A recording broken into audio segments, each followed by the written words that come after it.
Pakistan match, এটা শুধুমাত্র একটা ম্যাচ না, এটা তারেক জিয়ার হাত ধরে দেশে ঢুকতে যাচ্ছে বাংলাদেশের কিংবা বিশ্বসেরা অলরাউন্ডার সাকিব আল হাসান। তারেক জিয়া তথা বাংলাদেশের প্রধানমন্ত্রী, আপকামিং প্রধানমন্ত্রী, মাননীয় প্রধানমন্ত্রী জনাব তারেক রহমানের হাত ধরে দেশে ফিরছেন এক সময়ের অলরাউন্ডার সাকিব আল হাসান। বিএনপির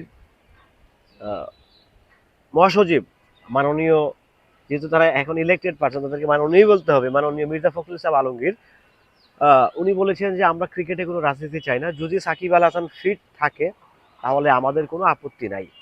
তবে কি সাকিব আল হাসান খুব শীঘ্রই দেশে ফিরতে যাচ্ছে? আপনারা অবগত আছেন, কালকে সন্ধ্যা থেকেই এই ব্যাপারটা খুবই টান টান উত্তেজনাময় একটা ব্যাপার যে সাকিব আল হাসান কি দেশে ফিরছেন কি ফিরছেন না, এ নিয়ে কিন্তু একটা কনফিউশন তৈরি হচ্ছে।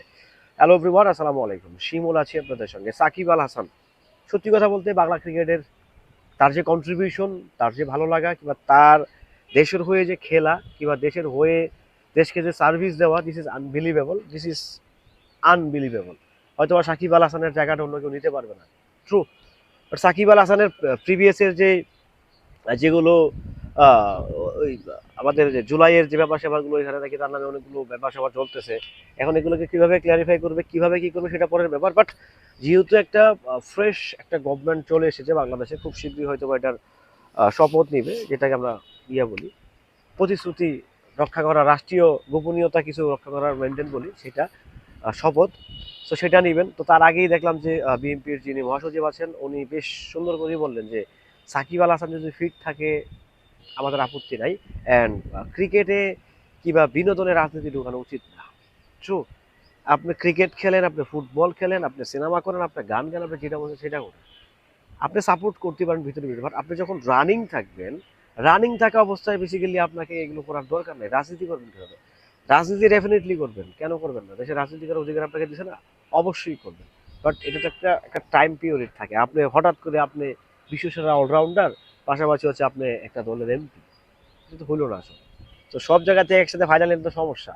তো যাক, সেই জায়গা থেকে একটু নজর রাখা উচিত, যেহেতু বিএনপির মহাসচিব মাননীয় মির্জা ফখরুল ইসলাম আলমগীর বলেই দিয়েছেন যে আমরা কোনো প্রকারের কোনো বিনোদন সেক্টরে রাজনীতি রাখতে চাই না। তো দেখা যাক কতটুকু রাজনৈতিক প্রভাব মুক্ত হচ্ছে আমাদের ক্রীড়া অঙ্গন থাকে, সেটাই আমরা দেখতে চাই।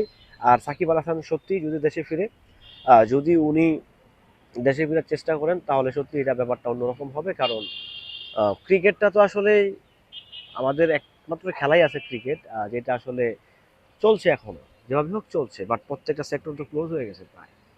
সো যদি সাকিব আল হাসান বাংলাদেশের আপকামিং প্রধানমন্ত্রী যদি হয়ে গেছেন, শপথ নেওয়া বাকি, যদি উনি করে, তাহলে তো ভালোই হবে। যাই হোক, ভালো থাকবেন সবাই, সুস্থ থাকবেন। সাকিব আল হাসান সত্যিই খুব শীঘ্রই দেশে ফিরছে। ব্যাপারটি আপনাদের কাছে কেমন লাগে সেটা আপনারা অবশ্যই কমেন্ট করে জানাবেন। নিত্য নতুন আপডেট পেতে আমাদের সঙ্গেই থাকবেন। সাকিব আল হাসান ইতিহাসে ভুল করছে কি কারণে সেটা পরের ব্যাপার।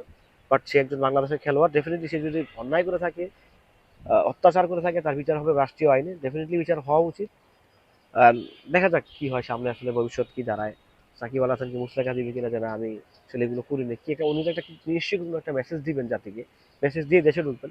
সো সেই মেসেজের অপেক্ষায় আমরা। ভালো থাকবেন সবাই, সুস্থ থাকবেন।